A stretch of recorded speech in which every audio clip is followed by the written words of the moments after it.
हमारे सामने कब्जाया, उन्होंने राजनीति के द्वारा कब्जाया। और महाहरामी वो मोहनदास करमचंद गांधी ने सत्यानाश पेल दिया।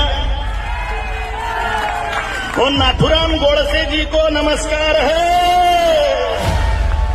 मार डाला वो हरामी को। कई महीनों से आप लोगों के बीच ये बात बोल रहा हूं कि ये जितने भी संघी हैं, जितने भी ये चाहे यति नरसिंहानंद हो गया, चाहे कालीचरण हो गया, ये जितने भी इस तरह के लोग हैं, ये सब नकली हिंदू हैं। तो आपका अंदर सवाल होगा कि असली हिंदू कौन है? तो असली हिंदू राम सुंदर दास जी, महंत राम सुंदर दास जी हैं। लोगों का कहना ही है पहले कसाई, जब मुसलमान हो ही रहे हैं तो उसके बाद किसका नंबर है? पहले कसाई बाद में ईसाई। लेकिन भाजपा वालों की जलन क्या है समझिए। ये लोग आदिवासियों को जाके शिक्षा देते हैं, आदिवासी को शिक्षा देते हैं, तो उससे क्या होता है? आदिवासियों की शिक्षा पे इनको जलन होता है कि आदिवासी अपने हक की मांग करने लगेगा, वो अपनी जो हक की जो मांग करने लगेगा तो दिक्कत आ जाएगी। और ये लोग जो है शुरू से ही ये चाहते हैं कि दलित आदिवासी ये सब दबे कुचले रहे हैं। वही इनका सेंट थॉमस स्कूल होता है, सेंट ऑगस्टिन, उसमें आरएसएस का प्रवक्ता का, आरएसएस के लीडर के बेटे पढ़ते हैं, बजरंग दल विश्व हिंदू परिषद के लड़के पढ़ते हैं। आप इलाहाबाद चले जाइए, प्रयागराज में जो है एक नाजरेत अस्पताल है क्रिश्चियन मिशनरियों का, वहां तो आरएसएस वाले, बजरंग दल वाले जाके इलाज करवाएंगे। शहरों में आप शिक्षा दो, शहरों में स्वास्थ्य दो, तो उसका लाभ स्वयं उठाएंगे।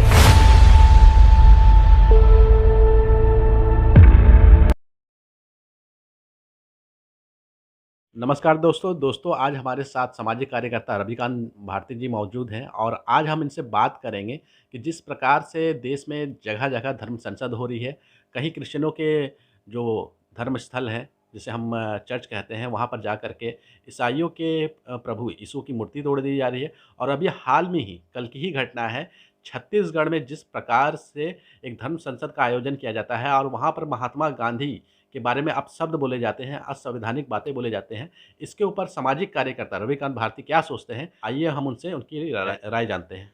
तो रविकांत भारती जी, मेरा सवाल आपसे, सबसे पहला सवाल, जो अभी रिसेंट में एक घटना हुई है छत्तीसगढ़ के रायपुर के अंदर में, जहाँ पर एक धर्म संसद का आयोजन किया जाता है, उस धर्म संसद के अंदर एक संत जिनका नाम कालीचरण बताया जा रहा है, वो राष्ट्रपिता महात्मा गांधी को लेकर के आपत्तिजनक और असंवैधानिक बातें कहते हुए नजर आ रहे हैं।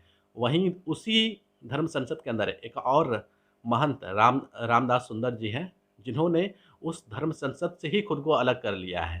तो इसी के ऊपर हम रविकांत भारती जी की राय जानना चाहेंगे और साथ ही साथ जिस प्रकार से देश में चाहे वो अल्पसंख्यक और कहीं ना कहीं नाथुराम की तारीफ करके ये किस तरफ जा रहा है? आरएसएस, बजरंग दल, इन सब जो इनका शाखा का ज्ञान है ये अपने खुले मंच से दे रहा है और कहीं ना कहीं ये हिंदू मुस्लिम करने का प्रयास कर रहा है। तो ऐसे लोग संत नहीं हैं। संत असल मायने में कौन है? जो राम सुंदर दास जी हैं। राम सुंदर दास जी क्या कहते हैं कि इस मंच से राष्ट्रपिता महात्मा गांधी को इतना बुरा बुरा शब्द बोला गया, मैं इस धर्म संसद से अपने आप को पृथक करता हूं। तो असली सन्यासी वही होता है जो प्रेम और सद्भाव की बातों पे चले, जहां भी नफरत परोसा जाए सन्यासी अपने आप को वहां से अलग कर ले। मैं रविकांत भारती पिछले कई महीनों से आप लोगों के बीच ये बात बोल रहा हूं कि ये जितने भी संघी हैं, जितने भी ये चाहे यति नरसिंहानंद हो गया, चाहे कालीचरण हो गया, ये जितने भी इस तरह के लोग हैं, ये सब नकली हिंदू हैं। तो आपका अंदर सवाल होगा कि असली हिंदू कौन है? तो असली हिंदू राम सुंदर दास जी, महंत राम सुंदर दास जी हैं और असली हिंदू रविकांत भारती जैसे लोग हैं जो हमेशा प्रेम और सद्भाव की बात करते हैं। तो इस तरह का माहौल जो कालीचरण कर रहा है, उस माहौल के पीछे जाइए थोड़ा सा, आप पाएंगे राजनीति है। राजनीति किसकी है? भारतीय जनता पार्टी की राजनीति है। भारतीय जनता पार्टी जो है ये वोट बैंक की राजनीति करता है और किसकी वोट बैंक की? हिंदुओं की राजनीति। अब हिंदुओं में वो दलित को भी बोलता है हिंदू है, ओबीसी को भी बोलता है हिंदू है, और इन सभी हिंदुओं को हिंदू बना के इकट्ठा करने के लिए ये क्या करते हैं? अल्पसंख्यकों पे गलत बयानबाजी, जैसे मुसलमान समुदाय पे हाल ही में हरिद्वार के धर्म संसद से क्या कहा गया कि हथियार रखो मुसलमानों से सामना करने के लिए। तो जिस तरह से हरिद्वार में, जिस तरह से रायपुर में, ये पूरे देश में नफरत जो फैलाया जा रहा है, मैं बोल रहा हूं इसके पीछे जो राजनीतिक मंसूबा है वो कामयाब नहीं होने वाला, क्योंकि इसी देश में राम सुंदर दास जी जैसे असली हिंदू और संत हैं जो प्रेम, सद्भाव और भागवत गीता पे भरोसा करते हैं। तो इन नफरतियों का नफरत कितने दिनों तक और कैसे फैल पाएगा? बहुत ही मुश्किल है नफरत फैल पाना, और इस देश में शांति और एकता बिल्कुल कायम होगी। इसी पर हम आते हैं। आपने देखा होगा कि अभी हाल में ही क्रिसमस गुजरा है, जो क्रिश्चियन धर्म का एक सबसे बड़ा और पवित्र त्यौहार माना जाता है। हज़ारों सालों से, कई सालों से हमारे देश में ये त्यौहार मनाए जा रहे हैं और कभी इसमें ऐसी बातें नहीं कही जाती थी कि जिससे क्रिश्चियन समुदाय जो है वो आहत हो। लेकिन अभी आपने एक खबर सुनी ही होगी और पढ़ कर के जाना होगा कि एक चर्च जो 173 साल पुराना है, वहाँ पर कुछ लोग जाते हैं और उनकी मूर्ति को तोड़-फोड़ कर देते हैं। तो क्या लगता है इसके पीछे क्या क्या गेम प्लान क्या चल रहा है? देखिए, गेम प्लान बहुत ही सिंपल है। जो आरएसएस का 1960 का नारा है, पहले कसाई फिर ईसाई। कसाई मतलब मुसलमान, पहले मुसलमानों को टारगेट करो फिर ईसाइयों को टारगेट करो। तो आप देख रहे हैं कि सीए एनआरसी या भाजपा जब से आई है पिछले 6 वर्षों में लगातार मुसलमानों के ऊपर यूएपीए से लेकर एक से एक गंभीर धाराएं लगाए गए हैं और मुसलमानों का लिंचिंग हुआ है, तमाम अत्याचार हुआ है। अब मुसलमानों के साथ इन लोगों का कहना ही है पहले कसाई। जब मुसलमान हो ही रहे हैं तो उसके बाद किसका नंबर है? पहले कसाई बाद में ईसाई। अब ईसाइयों का नंबर आ चुका है। जी हाँ, आपको बता दें कि जो यहाँ पे हरियाणा में मूर्ति तोड़ने का, या बहुत जगह आगरा में सांता क्लॉज को जलाया गया, सांता क्लॉज का मूर्ति को जला दिया गया, तो इन लोगों का एक ही भाव है कि ईसाई समुदाय जो है अल्पसंख्यक समुदाय है, मुस्लिम समुदाय अल्पसंख्यक समुदाय है और ये समुदाय ज्यादा आगे न निकल पाए। अभी इनको ईसाई, देखिए ईसाई धर्म जो है ना, भारत में सन 52 से है। जब सेंट अगस्टिन आए थे भारत में सन 52 में, मतलब इंग्लैंड और अमेरिका से भी पुराना ईसाई धर्म है। लेकिन अभी ईसाइयों की संख्या देखेंगे तो न के बराबर है, 2.6% के आसपास ईसाई हो चुके हैं। तो जो ईसाइयों की संख्या इतनी कम है, जबकि ये इतना पुराना धर्म है, अमेरिका और इंग्लैंड से भी पुराना धर्म है, मतलब भारत में आया हुआ, दस्तक दिया हुआ धर्म है। इससे मामला साफ है कि ये लोग ईसाई फैल नहीं पाए हैं। लेकिन भाजपा वालों की जलन क्या है समझिए। ये लोग आदिवासियों को जाके शिक्षा देते हैं। आदिवासी को शिक्षा देते हैं तो उससे क्या होता है? आदिवासियों के शिक्षा पे इनको जलन होता है कि आदिवासी अपने हक की मांग करने लगेगा। वो अपनी जो हक की जो मांग करने लगेगा तो दिक्कत आ जाएगी। और ये लोग जो है शुरू से ही ये चाहते हैं कि दलित आदिवासी ये सब दबे कुचले रहे। वही इनका सेंट थॉमस स्कूल होता है, सेंट ऑगस्टिन, उसमें आरएसएस का प्रवक्ता का, आरएसएस के लीडर के बेटे पढ़ते हैं, बजरंग दल विश्व हिंदू परिषद के लड़के पढ़ते हैं। आप इलाहाबाद चले जाइए, प्रयागराज में जो है एक नाजरेत अस्पताल है क्रिश्चियन मिशनरियों का, वहां पे जो है तिवारी, पांडे, तो आरएसएस वाले, बजरंग दल वाले जाके इलाज करवाएंगे। शहरों में आप शिक्षा दो, शहरों में स्वास्थ्य दो तो उसका लाभ स्वयं उठाएंगे। लेकिन जहां आदिवासी और दलितों के पास शिक्षा लेके पहुंचे कि वहां पे लिंचिंग भी कर दिया जाएगा। आपको बता दें कि ऐसे सन 1999 में संत पेस्टर का उनके 2 बच्चों के साथ उनको जिंदा जला दिया गया था।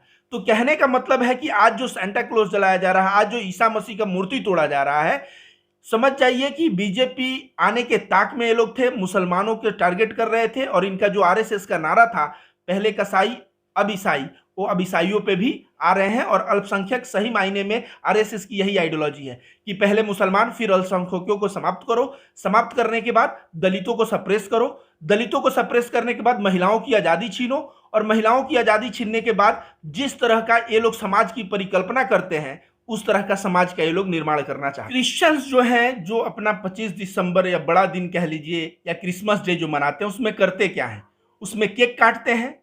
उसमें तो कोई जीव हत्या भी नहीं होती है कि जैसे बकरीद के समय लोग बोलते हैं बकरा काटा जाता है, तमाम जीव हत्या भी नहीं हो रही है।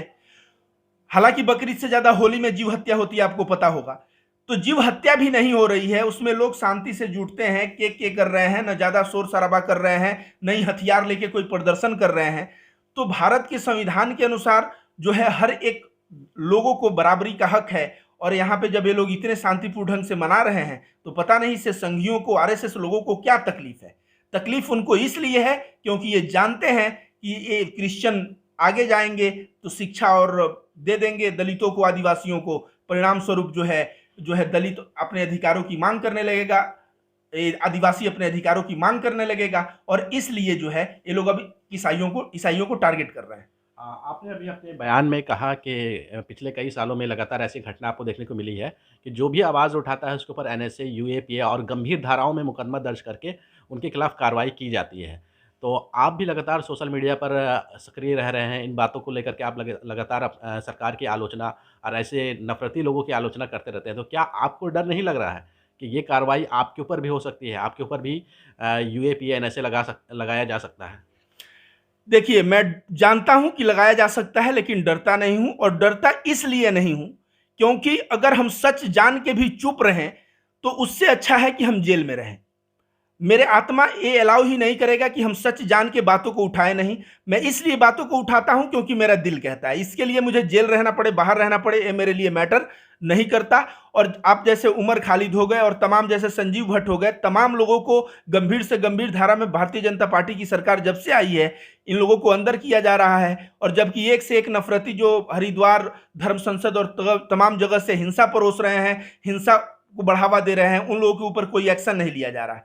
तो यहाँ पे देखिए, मैं सरकार के खिलाफ बात कर रहा हूं, इसके लिए मेरे ऊपर यूएपीए ये सब लगाया नहीं जा सकता। मैं सच और हक की बात कर रहा हूं और उसके लिए वे लोग यूएपीए लगा दें तो मुझे किसी भी तरह का कोई भी डर नहीं है। हमारा अगला सवाल ये है कि अभी अभी ये खबर आ रही है और ये कई सारे अखबारों ने इसको कवर किया है कि एक संस्था थी missionary for charity founded by mother Teresa. इस संस्था के ऊपर रोक लगा दिया गया है और कई ऐसे लोग जो हैं सोशल मीडिया पे तरह तरह के दावा कर रहे हैं कि इसमें जो पैसा आया करता था उसका इस्तेमाल कहीं ना कहीं धर्म परिवर्तन को लेकर किया जाता था। ईसाई जो है धर्म परिवर्तन को लेकर करते थे और तरह तरह की बातें जो है सोशल मीडिया पे की जा रही है। सरकार का अपना तर्क है, उस पर हम नहीं जा रहे हैं, लेकिन इस तरह की बातें भी सोशल मीडिया पे लगातार की जा रही है। देखिए, missionary for charity founded by mother Teresa जो संगठन है, इस संगठन का अकाउंट को फ्रीज कर दिया गया है और ये कहते हुए कि ये लोग चाइल्ड ट्रैफिकिंग करते हैं। तो मैंने आपको पहले ही बताया कि आरएसएस और इन लोगों का नारा क्या था, पहले कसाई तब ईसाई, पहले मुसलमान अब ईसाइयों पे टारगेट करना। याद रखिए, यही चीज मौलाना उमर गौतम, मौलाना जहांगीर, इसके बाद मौलाना कलीम, इन सब के ऊपर कि ये लोग पाकिस्तान से पैसा मंगाते हैं तो वहां से पैसा मंगाते हैं, यहाँ पे धर्म इस्लाम की प्रचार करते हैं, इस तरह का, जबकि वहां पे सच कुछ और है, हकीकत कुछ और है। ठीक उसी तरह से अब ये लोग ईसाई मिशनरियों को टारगेट कर रहे हैं। ईसाई मिशनरी, यहां तक कि मैंने बताया थोड़ी देर पहले कि जो पेस्टर, फादर पेस्टर जो थे, उनको जब जलाया गया, उनके दो बच्चों के साथ जिंदा जलाया गया, तो एल.के. आडवाणी उस वक्त होम मिनिस्टर थे, 1999 की बात है, उन्होंने इस पे जांच बैठाई। तो जांच में 3 महीने बाद रिपोर्ट आया कि जिन जिन एरिया में फादर पेस्टर काम करते थे उन एरिया में ईसाइयों की जनसंख्या में बढ़ोतरी नहीं हुई है और कोई धर्मांतरण नहीं हुआ है। वो दो ही चीज पे कार्य कर रहे थे, शिक्षा पे और हेल्थ पे। मदर टेरेसा भी हेल्थ पे काम करने के लिए जानी जाती हैं, लेकिन आप समस्या को समझिए। यहां समस्या लोगों का सेवा हो जाए और वो भी क्रिश्चियन के द्वारा, वो भी मुस्लिम के द्वारा, इससे भारतीय जनता पार्टी की राजनीति जो है वो नीचे जाएगी।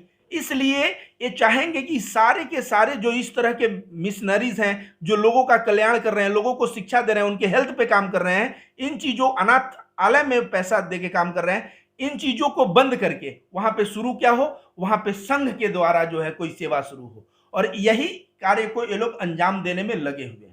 हमारा अगला सवाल रविकांत जी आपसे ये है कि अभी आपने देखा होगा कि पश्चिम बंगाल के कैलकाटा में क्रिसमस का त्यौहार बहुत धूमधाम से मनाया गया है और ये कोई पहली बार नहीं है। पश्चिम बंगाल में लगातार सभी त्योहारों को बहुत ही हर्षोल्लास के साथ मनाया जाता है, लेकिन यहाँ पर हम मीडिया का दोहरा चरित्र देख रहे हैं, दोगला चरित्र कह सकते हैं, देख रहे हैं कि मीडिया के कुछ चैनल्स, खास करके नोएडा आधारित चैनल जो हैं, वो पश्चिम बंगाल के कैलकाटा में पहुँचते हैं और यहाँ से ये दिखाने की कोशिश करते हैं कि कोरोना का जो नया वेरिएंट है, ओमिक्रॉन वेरिएंट का जो खतरा बढ़ रहा है और कई सारे मामले देश में दर्ज हो रहे हैं, उसको लेकर के यहाँ पर कोरोना गाइडलाइंस का धज्जिया उड़ाया गया है। और वही मीडिया इस पर खामोश है कि जिस प्रकार से अभी उत्तर प्रदेश में राजनीतिक पार्टियों की रैलियाँ हो रही है, उसमें सभी राजनीतिक पार्टियाँ शामिल है, उस पर वो खामोश नज़र आ रही है। जबकि इस मामले को लेकर के हाईकोर्ट ने चिंता जाहिर की है और चुनाव आयोग से कहा है कि हो सके तो चुनाव वो टाल दे, ऐसा उन्होंने आग्रह किया है चुनाव आयोग से। हाईकोर्ट ने अपनी चिंता जाहिर की है, लेकिन मीडिया जो है वो पश्चिम बंगाल में क्रिसमस के त्यौहार को लेकर के ही इस तरह के दोगला चाल चरित्र क्यों दिखा रही है? मैं आपको बता दूं कि क्रिसमस, मैंने बताया था कि ईसाइयों को टारगेट करना एक आजकल गोदी मीडिया और जो भी अंधभक्त हैं, गोबर भक्त हैं, इनका एक जो है हैबिट हो गया है कि अब ईसाइयों को भी टारगेट करना है। परिणाम स्वरूप जो चर्च में जाके तोड़ा गया जीसस क्राइस्ट का मूर्ति आपने देखा। और बंगाल एक ऐसा धरती है, यहाँ पे हिंदू मुस्लिम सिख ईसाई की भाईचारा इतने देखने को मिलती है। परिणाम स्वरूप यहाँ पार्क स्ट्रीट और तमाम एरिया में बहुत ही जैन सलाब उमड़ता है और प्रत्येक वर्ष उमड़ता है। अब गोदी मीडिया के लोगों को बंगाल में चूंकि ममता बनर्जी की शासन है और ममता बनर्जी जो है मोदी की उल्टा पड़ती हैं, तो गोदी मीडिया के चैनल वाले को यहाँ ममता बनर्जी को बदनाम करना है, यहाँ पे जो है विपक्ष को बदनाम करना है और इसके लिए कलकत्ता को ही ये विलेन दिखा देंगे। थैंक गॉड कि इन्होंने ये नहीं दिखाया कि ये सब खालिस्तानी पाकिस्तानी यहाँ जुटे हुए हैं, नहीं तो गोदी मीडिया की चले तो इस भीड़ को खालिस्तानी और पाकिस्तानी भी बता देते अगर एक दो उसमें दाढ़ी वाले मुल्ले दिख जाते तो। लेकिन अभी जो भीड़ हुआ है उस पर कह रहे हैं धज्जियां उड़ रही है। तो उत्तर प्रदेश में क्या हो रहा है? उत्तर प्रदेश में अभी काशी विश्वनाथ कॉरिडोर और तमाम जगह जो मोदी और योगी जी और तमाम राजनीतिक दल की जो सभाएं हो रही हैं उसमें क्या कोरोना का डर नहीं है? हाई कोर्ट तक संज्ञान लेके जब बोला है तो बात समझिए उत्तर प्रदेश में क्या बात है। उत्तर प्रदेश में बात है कि ये लोग मोटा माल लेते हैं मीडिया वाले, जो चलते थे साइकिल से, जिनकी सैलरी होती थी 70,000 80,000, वे लोग जो है आज जो है 360 करोड़ 400 करोड़ 200 करोड़ की संपत्ति बना चुके हैं। मतलब अपने आत्मा को बेचने के लिए इतना मोटा रकम लिए हैं। और किससे लिए हैं? भारतीय जनता पार्टी से लिए हैं।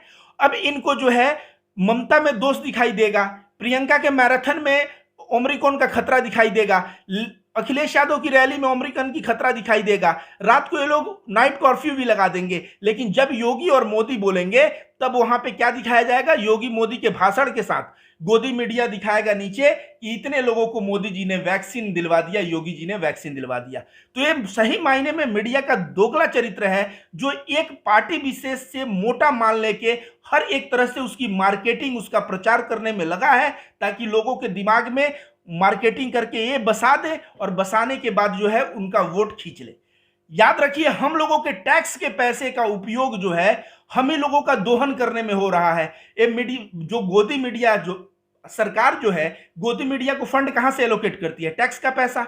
और हमारा आपका टैक्स के पैसे से मिसलीड करने के लिए वो पैसा खर्च हो रहा है, हम लोगों के दिमाग को मिसलीड करने के लिए। इसलिए मैं लोगों से भी आग्रह करता हूं कि गोदी मीडिया को न देखा करें। ज्यादातर अगर आप गोदी मीडिया को देखेंगे तो आप एक उचित सोचने वाले हैं, रैशनल थिंकर हैं। आप भी महीने 2 महीने 4 महीने बाद जो है भक्त बन जाएंगे। तो अगर आप गोबर भक्त बनना चाहते हो, अंध भक्त बनना चाहते हो, आपको 2 चीजों में समानता न दिखती हो, एक आदमी वही कार्य कर रहा है तो आपको खतरा दिखे और दूसरा आदमी वही कार्य कर रहा है तो उसमें आपको हिंदुत्व बढ़ता दिखे, विकास दिखे, तो ये सारी चीजें जो है ये दोगलापन है मीडिया का और अंधभक्त गोबर भक्तों का। तो अंधभक्त गोबर भक्तों सुधर जाओ, और नहीं तो परिणाम क्या होगा? परिणाम अभी देख रहे हो कि आप किस किस चीज से तुम लोग गुजर रहे हो और आगे भी गुजरोगे। तो ये हमारे साथ रविकांत भारती जी बात कर रहे थे और अब हम अपना इंटरव्यू यहीं पर खत्म